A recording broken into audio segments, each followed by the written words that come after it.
انداز دیکھیے، ارشاد فرمایا والعصر، رب فرماتا ہے مجھے زمانے کی قسم ہے۔ اللہ کو بھی قسم اٹھانے کی ضرورت ہے، مالک کریم کو بھی کیا حاجت ہے کہ وہ قسم اٹھائے،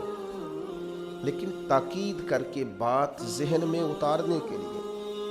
انسان کا مزاج ہوتا ہے نا، جس بات پہ قسم اٹھائی جائے اس کو انسان سمجھتا ہے زیادہ پکی ہے، تو طبع انسانی کے مطابق بات کی، فرمایا والعصر، زمانے کی قسم ہو۔ انسان کو پیدا کرنے والا رب قسم اٹھا کے انسان کی ایک بات کرتا ہے، والعصر، مجھے قسم ہو زمانے کی، ان الانسان لفی خسر، انسان کو پیدا کرنے والا رب فرماتا ہے بے شک انسان خسارے میں، گھاٹے میں، نقصان میں۔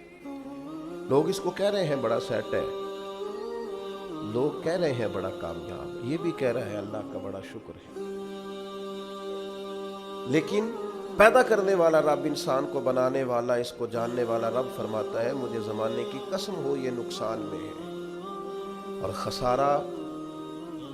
اس خسارے کو نہیں کہتے ہیں کہ لوگ کہتے ہیں میں نے کاروبار کیا تھا تو نفع نہیں ہوا، نقصان ہوا۔ خسارہ اس خسارے کو کہتے ہیں جو اصل مال بھی ضائع ہو جائے، راس المال بھی ضائع ہو جائے تو کہتے ہیں خسارہ ہوا ہے، یعنی اس کے پاس جو تھا اس میں بھی یہ خسارے میں کہ یا اللہ سارے خسارے میں ہے؟ فرمایا نہیں، الا الذین آمنوا، جن میں 4 صفتیں پائی جائیں وہ نہیں خسارے میں۔ ان میں پہلی صفت یہ ہے کہ الا الذین آمنوا، بے شک وہ لوگ جو ایمان لائے، مگر وہ لوگ جو ایمان لے آئے، جن کا ایمان مضبوط ہو، جن کا عقیدہ ہو کہ اللہ ہمارا رب ہے، وہی پیدا کرنے والا ہے، وہی رزق دینے والا ہے، اسی کی تقدیر کا غلبہ ہے، رب کریم ذرے ذرے کو جانتا ہے، اللہ تعالیٰ نے جس حال میں رکھا ہے یہی حال میرے لیے بہتر ہے۔ انسان محنت پوری کرے، نتیجہ اپنے رب پہ چھوڑ دے، اسباب سارے جمع کرے، بھروسہ اپنے اللہ تعالیٰ پہ کرے، عقائد کے لحاظ سے پختہ ہو، اور پھر اس کا عقیدہ ہو کہ بعد از خدا بزرگ تو ہی قصہ مختصر، کائنات میں سب سے عرفہ والا، عظمتوں والے، شانوں والے، بلندیوں والے، رفتوں والے، کائنات کے امام، نبیوں کے امام، رسولوں کے امام، فرشتوں کے امام، محبوب مطلق اگر کوئی ہے تو جناب محمد الرسول اللہ ہے صلی اللہ تعالی علیہ وسلم۔ سب سے اولا و اعلیٰ ہمارا نبی، سب سے بالا و اعلیٰ ہمارا نبی، اپنے مولا کا پیارا ہمارا نبی، اور دونوں عالم کا دولہا ہمارا نبی۔ نظریاتی پختگی حاصل ہو،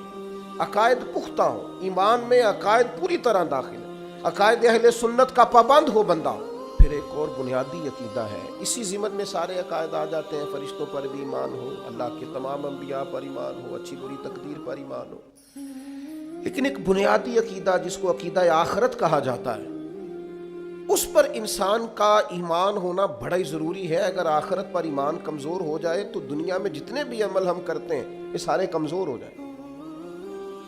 یہ جو لوگ ڈپریشن میں، ٹینشن میں، انزائٹی میں چلے جاتے ہیں اور ایک بات بار بار کرتے ہیں کہ میرے ہی ساتھ ایسا کیوں ہوتا ہے، آخر بڑی ہی کوشش کے بعد میں ہی ناکام کیوں رہ گیا، انہیں بتایا جائے گا کہ کامیابی پتہ کیا ہے؟ لا یستوی اصحاب النار و اصحاب الجنہ، اصحاب الجنت هم الفائزون، جنتی اور جہنمی برابر نہیں ہیں، کامیاب وہ ہیں جنہیں اللہ تعالیٰ نے اصحاب جنت بنایا ہے۔ جو جنتی ہیں وہ کامیاب ہیں،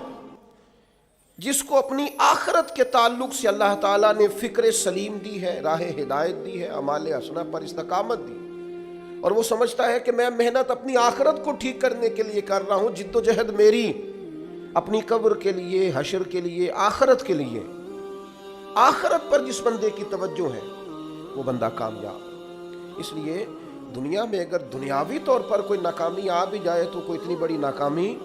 نہیں ہے، اس لیے کہ اصل کامیابی آخرت کی کامیابی۔ تو عقائد مضبوط ہوں، اور پھر عقائد اہل سنت کی پابندی اس کے پاس موجود ہو، نہ رفض کی طرف اس کا رجحان ہو، نہ خارجیت کی طرف اس کا رجحان ہو،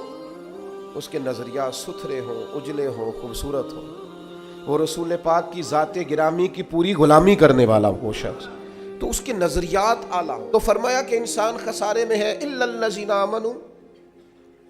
مگر وہ لوگ جو ایمان لائے، وعملوا الصالحات، اور جنہوں نے نیک اعمال کیا۔ اور یہاں بات ختم نہیں ہوئی، 2 صفتیں اور بھی پیدا کریں، یہ دو باتیں ان کی اپنی ذات تک تھی، آمنو وعاملوا الصالحات، یہ دو باتیں ان کے اپنے لیے تھی۔ اب وہ سوسائٹی کو کیا دیں؟ دو کام معاشرے کے لیے بھی کریں، وتواصوا بالحق، حق بات کی نصیحت کریں وہ معاشرے، خیر کی بات کی نصیحت کریں، وائرل باتیں نہ کریں کہ آج کل یہ موضوع چل رہا ہے تو ذرا میں اس پر بولوں گا تو کچھ ویوز میرے بھی بڑھ جائیں گے، وائرل باتیں نہیں کریں، وتواصوا بالحق، وہ حق بات کی نصیحت کریں، کلمہ حق کہیں اور حکمت کے ساتھ کہیں، ادعو الی سبیل ربک بالحکمہ، دانائی کے ساتھ کہیں، لوگوں کو سمجھانے کی نیت سے کہیں، کلمہ حق ان کی زبان پر آئے۔ اور میرے نبی پاک علیہ السلام نے فرمایا سب سے افضل جہاد ظالم بادشاہ کے سامنے کلمہ حق کہنا ہے۔ آپ حق کے ساتھ کھڑے ہوں، پھر آپ لوگوں کو امر بالمعروف کریں، پھر نہی عن المنکر کہیں، اور وہ بھی بندہ دیکھ کے نہیں۔ اگر امیر آدمی غلطی کر رہا ہے تو پھر آپ خاموش ہیں، اور کسی غریب کو کرتے دیکھ لیا ہے تو آپ نے دینی حکمت کو بھی پیش نظر نہیں رکھا اور اسے رسوائی کر دیا ہے، آپ نے اسے سخت ترین تکلیف سے گزار دیا ہے۔ حق بات کی نصیحت کریں،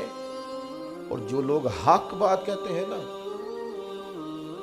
ان پر تکلیف بھی آتی ہے، تکلیف آتی ہی ہمیشہ حق کہنے والوں پر۔ تو چونکہ میدان لگایا ہے، اب حق میں نکلے ہو، اب تم نے سفر شروع کیا ہے تو بھئی پیروں پہ چھالے تو پڑیں گے، سفر کرو گے تو تھکاوٹ تو ہوگی، کوئی رستہ طے کرو گے تو گرد تو پڑے گی، اگر کسی سمت تیز دوڑو گے تو مخالف سمت سے ہوا تو تیز آئے گی۔ اب وہاں گھبرانا نہیں، کمزور نہیں پڑنا، تھکی باتیں نہیں کرنی۔ اب ایسا نہ ہو کہ تم نے معذرت خواہانہ رویہ اختیار کیا، وتواصوا بالحق وتواصوا بالصبر، وہ حق بات کی وصیت کرتے ہیں اور ایک دوسرے کو صبر کی تلقین کرتے ہیں۔ چار صفات پیدا کریں تو خسارے سے بچ سکتے ہیں۔